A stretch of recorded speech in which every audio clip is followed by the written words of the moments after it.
right, let's talk baseball. Let's talk potential lockout here with the great Jerry Hairston Jr., 16-year Major League Baseball veteran, a World Series champion, Dodgers broadcaster. You can find him on Twitter at @TheRealJHair. Jerry, let's get right into it here. From the player's standpoint, why is there seemingly not going to be a compromise? Is this just all about salary cap versus salary floor?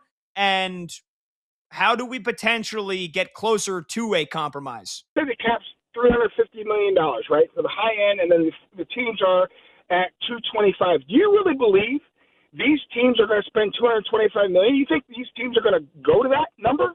I think those lesser teams are going to reject that. That won't happen.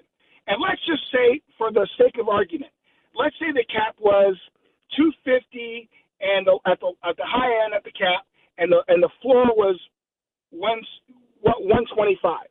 These teams are going to go right to $125 and stop. And then the Yankees, Dodgers, whatever, will be right at $275 at the very top. So there's always going to be disparity. And they've proven that with this last CBA. The luxury tax, you have the high threshold, what these guys are spending at the very top, and you have guys spending really nothing on payroll when they get the money. They're pocketing the money. So the salary cap is not going to happen, guys. I'm just telling you. I've been around these players. I've listened to them talk. They understand other leagues like the NBA. When was the last time the Atlanta Hawks won an NBA Finals? When was the last time the Washington Wizards won an NBA Finals? When was the last time in football? Did the Cleveland Browns? When was the last time they've been in the Super Bowl? They know the salary cap is just a mirage. It's a mirage. You've got to make sure you have good owners that are willing to spend on their ball clubs. Great answer, Jerry. Jerry, let's take the next step here. Handicap the likely lockout next season. What is the most likely outcome, in your opinion, overall, out of these options? Number one, an agreement is reached and a full season is played. Number two, the sides drag their disagreement out and at least half of the season is lost. Or number three, the entire 2027 season doesn't happen. And if it's either number two or number three, what was going to be the fan impact of the game, in your opinion? I just don't see us missing any games. I think it's going to be extremely ugly. December 1st to March something, it's going to be extremely ugly because it usually is. That's just the nature of the beast. A lockout is not a bad thing, guys. What a lockout does, and the players know this, is it forces people to the table. Now, they're going to talk a little bit throughout the season. And listen, I hope I'm wrong. I hope they find and have the agreement, and they have the agreement in place, and they have that agreement by, let's say, August or September, before the playoffs. That would be awesome. That would be my perfect world, the perfect scenario. Agreement in place before the playoffs, everybody's excited. That would be the perfect scenario. I don't think that's going to happen. I think the players will be locked out, and that's the key, guys. The players will be locked out. The players want to play. The players will be locked out. If it happens December 1st, then I think it's going to be dragged out throughout the whole offseason. What the owners always do in a lockout, they try to see if they can break the players, break the union. That's not going to happen. They're going to try to do it. Here's the people that don't really understand the importance of playing a full season, guys. The last year or so, right? The Major League Baseball has been trying to get lucrative TV deals, correct? They just signed a deal with Netflix, NBC. NBC now is going to be doing Sunday night games, Sunday night baseball on NBC, right? And as well as Prime and other networks, right? You can't afford to miss one game. You can't afford to miss games with those deals in place. Also, you're trying to get other TV deals in the future, 2028, 2029, 30, and so forth. So missing a game is going to be, let alone missing a month, 2 months, is going to be really bad for baseball on the business side, especially for the owner. So I just don't see them torpedoing a $13 billion industry. And guys, I'm going to say another thing. I know I'm kind of rambling on. I have so much information from the player side. I'm trying to, kind of dilute it a little bit. You cannot, for the first time in the history that I can remember at least, the owners cannot come to the they're losing money. In past CBAs, even when I was a player, they will always say, hey, we're losing money. We're losing money. We're losing money here. Okay? And we would say, open up your books. They wouldn't do it. Now there's so much information being available publicly, they can't make that claim. So the last CBA, unanimously, the owners agreed to this. The last CBA, unanimously, the owners agreed. And the last 5 years, baseball has thrived. Go look at the numbers, guys. The last couple of years, especially in the postseason, the viewership has skyrocketed. Look what the numbers did last year for the postseason. Don't just look at what the Dodgers and the Blue Jays did in the World Series. Look at what the Mariners, Tigers, every team that was in the postseason. The Reds were in the postseason last year, right? The small market Reds were in the postseason. The Guardians have been in the postseason for years. The Milwaukee Brewers, a small market, had the best record in the National League. Where were the New York Mets in the postseason last year, guys? Where were they? They weren't in the postseason. So players have so much information, and they know a salary cap is just a mirage. They know all it does is suppress salaries. That's all it does. It's not about competitive balance. It has nothing to do with that. Okay? So players understand that. And I know I'm kind of fired up because I have so much information because just listening to these players, talk on my end. And I'm so passionate because I love the game of baseball, man. It's such a great place, man. I grew up in this game. I've seen it. I saw the 94 strike, guys. I remember that. I saw how it hurt the game. I knew what it was as a player. I played 16 years in the big leagues.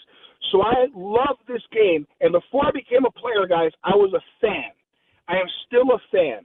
So trust me, I understand what fans feel. But at the same time, these players also understand what the players did for them 30 years ago. They need to do the same thing for players 30 years from now. And they understand that. Oh, passionate answer. Tremendous in-depth answer there from Jerry Hairston. Jerry, let's actually talk baseball. The World Baseball Classic is coming up here. It's going to be kicking off in short order. What are your thoughts on this event? How good is it for the game overall? And how meaningful is it for the players who are participating? Who wins it this year? Right now, Team USA is favored to take the prize at -115. So give us your thoughts on the WBC. This is so much easier to talk about actual baseball stuff on the field because we have so many talented players.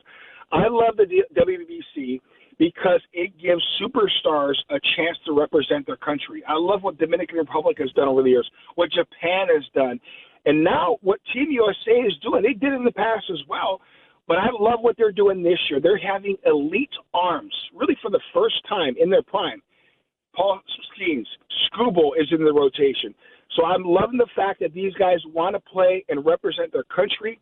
We saw what happened last WBC. It was an absolute electric seeing Shohei Ohtani face Mike Trout to end the WBC, and I'm anticipating just as much fireworks in this year's WBC.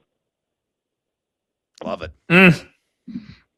Jerry, you can answer. You can keep answering as long as you want, brother. We do not mind the passion one bit. We love it. We're talking with Jerry Hairston Jr. here on BetMGM tonight on Westwood One Sports. He's Brad Evans. I'm Pat Boyle. Jay Hair Jr., of course, 16-year Major League Baseball veteran, World Series champion, Dodgers broadcaster. Find him on Twitter at @TheRealJHair. Take us into the eyes of the locker room during these negotiations, if you can, Jerry. What do players talk about? Like, what's the most common conversation going on with the players right now? Is it all just about, hey, there is no chance in hell we're agreeing to a salary cap? Are there divisions? Are there some players that maybe would want to compromise? What settles these differences amongst players? What are you hearing from the players' point of view? Well, I was just at the offices in Scottsdale. We have an office. MLB PA has an office about 5 minutes from my house in North Scottsdale. I'm going to say this, guys. I know stuff that transpired the last couple of days. I won't go into detail, but Meyer is going to be the players' negotiator. He was going to take the lead no matter what. He has been in the building the last several years. He is an absolute shark. He knows exactly what the players want and feel that they need to get. And here's another thing too: they're going to be a lot more transparent. I think this is a great thing. And the players have always been unified. That was not going to be any type of division. But this what happened the last couple of days, I think the players' resolve is even stronger. You see the leadership, Screwball being a guy talking already. We see Shooter talking. We've heard from Bryce Harper already. Manny Machado. Throughout Major League Baseball, these players are unified and understand what is at stake. And here's another thing, too, is, guys, they have all the information, too. They understand the numbers, and they understand what's at stake. So they care about this game of baseball. And I said it earlier, guys, before they were Major League Baseball players, they were kids picking up a bat for the first time, watching their favorite players every single night. And they understand the importance of playing. These players want to play. They don't want to be locked out. Okay, if the owners decide to lock them out, okay, then they got to go out and do what they need to do as far as negotiating. But they want to play, and they want to play this great game. Yeah, great stuff there. Jerry, let's look at the MLB regular season. The Dodgers, who you cover, are the clear-cut favorites right now, plus 225 at BetMGM to win another World Series title. However, give us a team or two, in your opinion, you feel is built to surprise this year in the bigs. Who do you got? Well, you know what? A lot of people aren't talking about it, and it's not because it's Chicago. I'm telling you guys, a lot of people aren't talking about the Cubs. I really believe right now that the Phillies are a team that feels like, man, we should have beat the Dodgers. The Phillies have the rotation, certainly have the firepower on the offensive side with Bryce Harper, Schwarber, and company, and they got a stud closer in Duran. So I think they're going to be a team to be reckoned with in the National League. But if a surprise team, and it shouldn't surprise anybody, but a team that's really not being talked about enough is the Chicago Cubs. I absolutely love Alex Bregman. I got a chance to see Alex this offseason. He works out extremely hard. He's very well prepared. He's a tremendous leader. His workout facility is about 15 minutes from my house in North Scottsdale. It's awesome. And to see his dynamic leading all sorts of players, young players, veteran players throughout baseball, he's going to bring that to the Cubs. I think that was probably one of the missing things that they needed, a guy who was on the field every single day to provide that leadership to go along with that talent. So I think the Cubs, man, they got some good players. Man, I absolutely love PCA. He's the best defensive center fielder in all of baseball. He's exciting. I think the Cubs, man, they're going to be serious contenders this year. And also another thing, with Jed there, I think they're going this year, if they need to get a piece of the deadline, they'll go get it. Oh, love that. Oh, making a lot of folks in Chicago listening to us right now very, very happy, including my co-host there, Brad, including our producer, Brandon Combs. Talking to Jerry Hairston Jr. here for about another 2-3 minutes or so on BetMGM tonight. Jerry, you work for the Dodgers, and people say they are ruining baseball by spending the way that they have. In reality, would you agree the Dodgers aren't they just invoking this much needed change and doing everything that they possibly can to win? Isn't that kind of the essence of competition and professional sports as sports fans? I'm going to say it to this, guys, all the fans out there. Let's say you have an employer and he gets a lot of money. Would you want the employer just to put it in his pocket? Or you, as the employee, would you like to get the money from the employer? Wouldn't you like to get some of that? I would. Of course you would, right?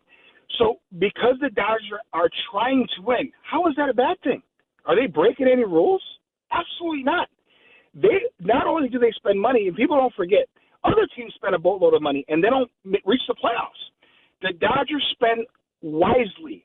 That's the biggest key.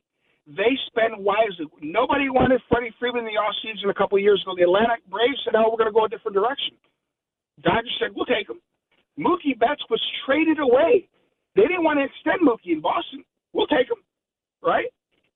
You got to understand as well, the Dodgers do a tremendous job of developing talent. Emmett Sheehan is in our rotation. Will Smith is one of the best catchers in all of baseball. And when they do develop talent, they trade away sometimes to give guys opportunity like a Michael Busch, right? Michael Busch could have been just sitting in our system. They trade him away. So, you know what? This kid's a valuable player. He's a big league player now. He needs an opportunity to play. We need a need. We trade him to Chicago and give him a chance to play every day. He's an absolute stud in Chicago. So the Dodgers do it the right way. They not only have big league talent, they make sure they develop their farm system and make sure no stone is unturned, and that's what teams need to do. How many teams, guys, have the top pick 3, 4, 5 every single year, but they're at the bottom? Why? They need to be developing talent and using those picks wisely. Dodgers are picking 32nd, 42nd every single year, but they find a way to churn out talent. So, again, if you want to knock on the Dodgers, go ahead and hate on them. But I'm telling you guys, I played for 9 different organizations. The Dodgers do it the right way, and that's why a lot of players want to come here and play for the Dodgers, because they take care of their players and they do things the right way. I don't detect any lies. Jerry, we appreciate the time, my man. Thanks so much. Know that you've had a busy, busy day, and I know you got a bunch of busy weeks and months ahead, so we really appreciate it. We can't wait to catch up with you soon. And I apologize to the fans. I had about 10 hours of information about the CBA, and I try to condense it into like 3 or 4 minutes. Try to do the best I can with that. Did a great job, Jerry.